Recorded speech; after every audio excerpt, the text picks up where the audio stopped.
Hey, what's up? This is Harry Wagner from Harry's Situations. I want to talk to you today about my 2006 Jeep Wrangler Unlimited Rubicon. So we'll do a walk around. I'll tell you about the things I like, the things I don't like, the modifications that have been made, and the history of this particular vehicle.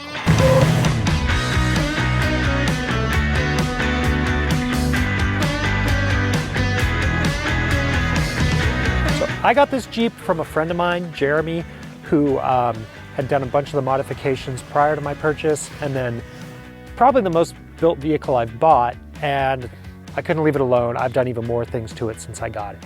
So being a 2006, it's the last of the TJ lineup before they went to the JK in 2007. These Jeeps are a bit of a unicorn. They've got the longer wheelbase, the LJ, but it's not as big as a four-door. It's a Rubicon, so it came with a 4-to-1 transfer case, came with Dana 44s with lockers front and rear, and a bunch of good parts right from the factory. It's got the 4-liter inline 6 that everyone seems to love.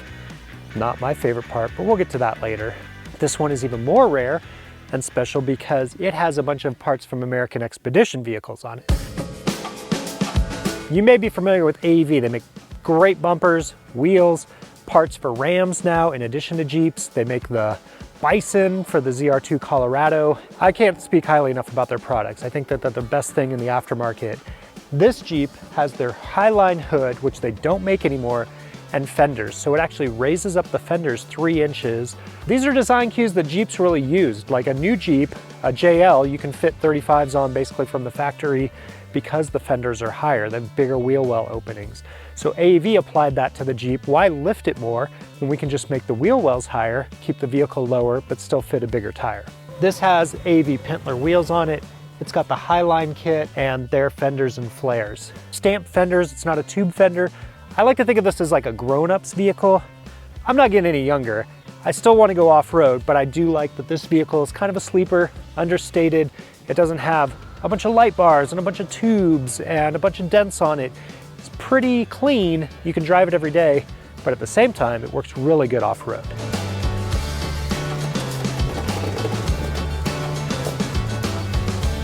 So the drivetrain on this Jeep, it's got the 4-liter engine. This one has a Volant intake, a Diablo Sport tuner, tubular headers and exhaust on it. Honestly, I don't love the 4-liter, but it's not bad enough that I would swap in an engine. Engine swaps are expensive. I have done them before and they add up in a hurry. The other thing is you start this snowball effect where all of a sudden that Dana 44 rear axle that was strong enough with a 6-cylinder isn't strong enough with a V8. I also have friends that have talked me out of stroker motors and superchargers or turbochargers. The ECM that Chrysler was using in these vehicles doesn't really like to vary much from stock, and you can piggyback them and do some other things, but at the end of the day, they don't take well to major modifications. That engine is backed by a 42 RLE transmission, also not my favorite. It has a 0.7 overdrive. I find on the freeway it hunts back and forth between overdrive and drive quite a bit. And a lot of that has to do with the fact that I put 37s on it. This Jeep had 35-inch tall tires on it when I got it. I should have kept them that way, but I couldn't help myself. I went to 37s. The transfer case, I love. It's the Rock Track MP241 with a 4-to-1 low range. The downside of that is it's pretty low in places like the sand or the snow, but everywhere else it works great. It's wonderful in the rocks. If I had set out looking for an LJ, I probably would have tried to find one with a manual transmission, but this fell in my lap. And the tranny, other than on the road, it works pretty good on the trail. The other cool thing about these, with the 42 RLE, there is a part from Advanced Adapters you can get that goes between the transmission and the transfer case, replaces the tail housing, the Rubicrawler they call it, and you get another planetary, so you can have a 2.7 to 2-to-1 low range in the Rubicrawler and then the 4-to-1 in the transfer case, kind of like dual cases like you would have in a Toyota. I haven't done that modification yet because I'm a little concerned about the strength of the Dana 44s with all that gear multiplication. So the background on this, my friend Jeremy had already done the AEV parts, but it had pretty much stock suspension, all the stock links. It had some lift springs on it. He kept the winch when I bought it from him, but it came with a best top, soft top, color matched hard doors, or half doors rather, and then the full hard doors and the color matched top, which it had when he got it. You see that on newer Jeeps, not that often on something like a TJ or an LJ. People either love it or hate it. I don't have a strong preference. I probably wouldn't pay to have this done, but I think it looks cool, stands out, it's distinctive. Being a hard top and a soft top, having air conditioning, having satellite radio are things that I do not have in my other rock crawlers, like my Ford or my Tracker or the Junior Mint. When I bought this, don't tell Jeremy, I thought, oh, it's giving me a pretty good deal on it. I'll buy it, hold on to it for a couple months, flip it and make some money. But I fell in love with it. And I also spent a bunch of money on it, modifying it. So much for any plans to make money on this Jeep. Now I think it's going to stick around in the stable. Upstream from them, this thing still has 1310 U-joints in the drive lines. It has Dana 44s front and rear, which is another thing that I have mixed feelings about. Not that I've had any issues with these axles. So the front has the factory locker. It's got 538 gears that Axle Line installed for me, RCV axle shafts, and then I'm running now WJ outers. So what that did is allow me to change the steering and the suspension geometry in the front and get bigger brakes. I'll talk a little bit more about the rest of the suspension in a minute. The rear axle has Yukon chromoly axle shafts in it, 538s also installed by Axle Line, and the factory locker. Now some people have had issues with these factory lockers. They work great for me. This Jeep also only has 80,000 miles on it. The part I don't like about the Dana 44 in the front is it's supposed to be an upgrade relative to the high pinion Dana 30 in a TJ, but you get a low pinion Dana 44. I don't really think that that's better in terms of, while the carrier is bigger, you're on the coast side of the gear now instead of the drive side. The outers are also the same as a Dana 30. You haven't gained anything there. It's not like it has locking hubs like an old Dana 44 or a larger bolt pattern or bigger knuckles or anything like that. It's all the same. But again, I haven't broken them, so a lot of this is just sort of theoretical. I feel like the Jeep is well balanced in the drivetrain. Again, I don't want to start this snowball effect where I put in a bigger engine, now I need bigger axles. Oh, I'm getting diff hung, so I want to run 40-inch tall tires because I have this bigger ring and pinion that hangs down lower. I'm going to leave well enough alone. This Jeep is what I consider done. So when I got this Jeep from Jeremy, it had lift springs on it, but stock control arms all the way around. He had added King 2.5-inch remote reservoir shocks, high-end shocks, but honestly, it drove like garbage. At the time, I had a two-door Cherokee that was lifted and had white shocks on it, low buck, and it rode better than this thing did, and I was shocked. So my friend Sam Cothran at Samco Fabrication revalved the shocks for me. That really helped. I'm also running a Skyjacker progressive coil now, dual rate they call it. So it's actually collapsed the first rate at ride height. It's got a ton of droop without the coil coming out of the bucket, but then is relatively short at ride height. They seem to ride great, especially with the revalve shocks. I've also got a bunch of JKS suspension components on here. So JKS, like AEV, I think really makes high-end products with very few compromises. Of course, you have to pay for that quality, but in my mind, it's well worth it. So now I have JKS control arms all around, JKS track bars, and then I've got their adjustable coilover spacers front and rear that have an integrated air bump. So between the revalve shocks and the air bumps, it's not an Ultra 4 car, but it goes great down dirt roads, rough roads, you can travel at speed, and I'm really pleased with the ride quality. Now part of that comes back to the WJ knuckles I mentioned. One thing I love about the Tracker, it has 3 links front and rear with track bars that are completely flat at ride height. What that does is it raises your roll center and it makes the handling great. I thought when I got the Tracker done that it was going to need sway bars, and Jesse Haynes was like, why don't you drive it first and see if it needs a sway bar? And it does not. So I've done something similar on this with only 2-inch lift springs. I'm fitting a 37, and the track bar was actually raised more than 2 inches, and it basically sits flat now. So the handling is great. I did that with my buddy Brad from B-Rad Customs, and then recently I had Martech lower the rear track bar on the frame end. I've got a JKS bracket on the axle end and a JKS adjustable track bar, and it's basically flat now too. So the Jeep handles super well, flat cornering, and I couldn't be happier. I'm actually not running a sway bar. That was one downside in my mind of the packaging with the WJ steering and knuckles, is that it's in the way of the factory sway bar. I'd like to add something like a Curry anti-rock or a similar setup, but it would take some work. It wouldn't bolt right on. So maybe I'm not done with this thing all the way. The steering has been upgraded. I don't have hydraulic assist steering, but I've got PSC's big bore steering box and a PSC pump and reservoir, and I think it's a great match to the 37s. Even air down in the rocks, the tires still turn. I run hydraulic assist on my Ford and on the Tracker, other vehicles.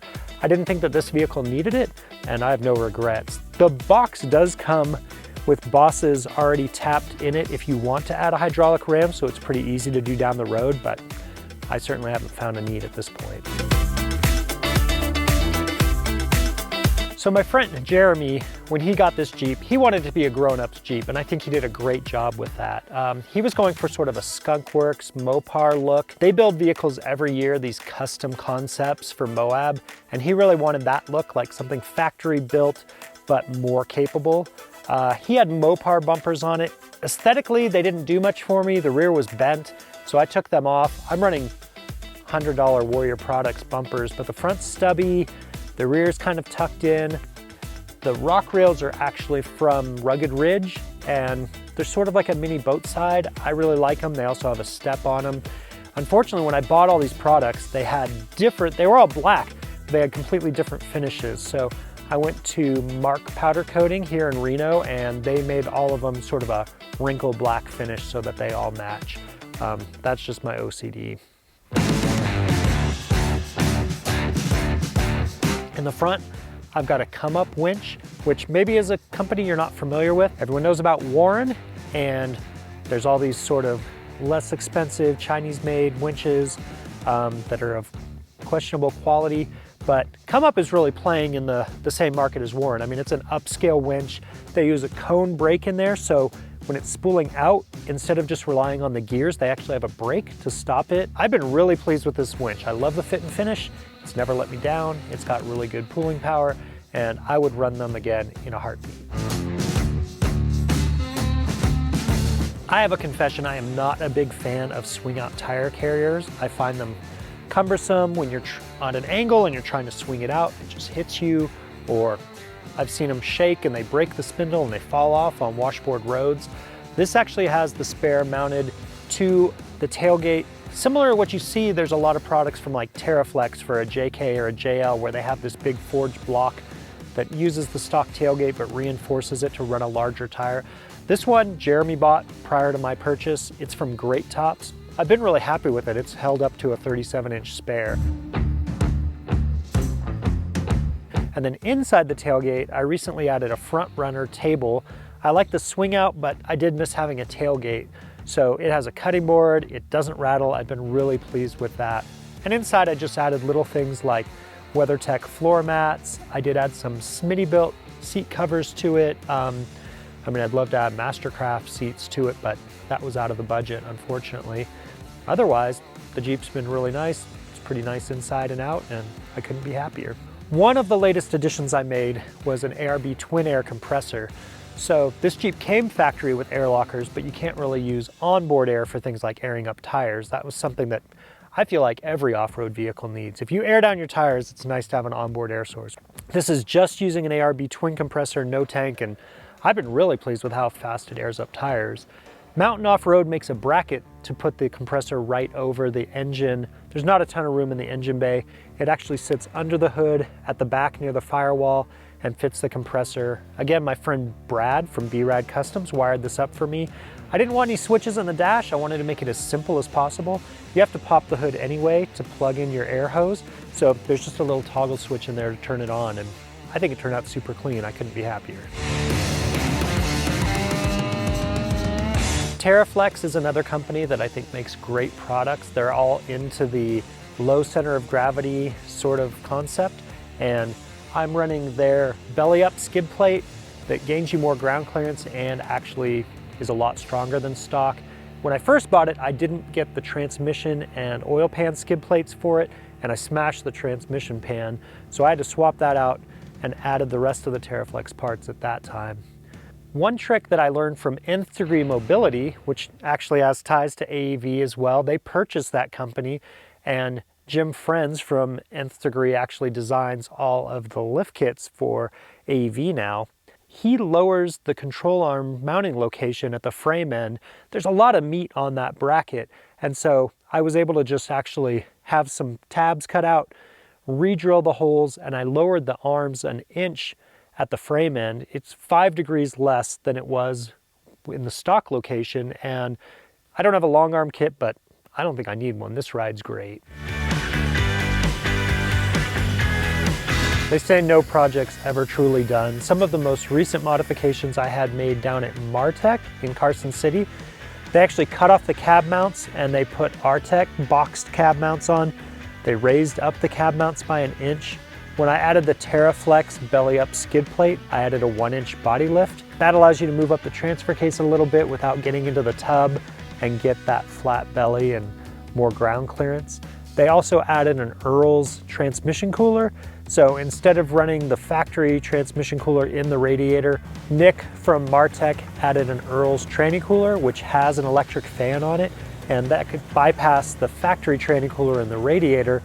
It's mounted underneath the cab and much closer to the transmission. I had some cooling issues with the transmission, and that solved all of them. One of my favorite features that this Jeep came from is a GENRIGHT 31-gallon gas tank. I'll be honest, I bang it on the trail all the time. It hangs pretty low, but it has a bomber skid plate on it, so it's never been an issue, and the range is amazing. Here in Nevada, we have a lot of opportunities to drive hundreds of miles between gas stops, and if you have that sort of range like I do in this Jeep, it makes it a lot more fun. You're not staring at the gas gauge the whole time you go off-road. So most people think of me as a Toyota guy, they don't think of me as a Jeep guy, and that's understandable. I'll admit it, I love Toyotas. And for years, writing for off-road magazines, I would do projects. I have a Ford, I have a Tracker, I had a Toyota, and I would always look for unique vehicles to shoot features on. And that wasn't because I disliked Jeeps, it was because people like Fred Williams and Verne Simons and Christian Hazel, they all love Jeeps. They have Jeep projects, so there was no need for me to be in that market as well. Now that things have changed a little bit, I have to confess, this thing is pretty nice. I think it's a keeper. What do you love most about this Jeep, or what would you change about it? Comment below and let me know.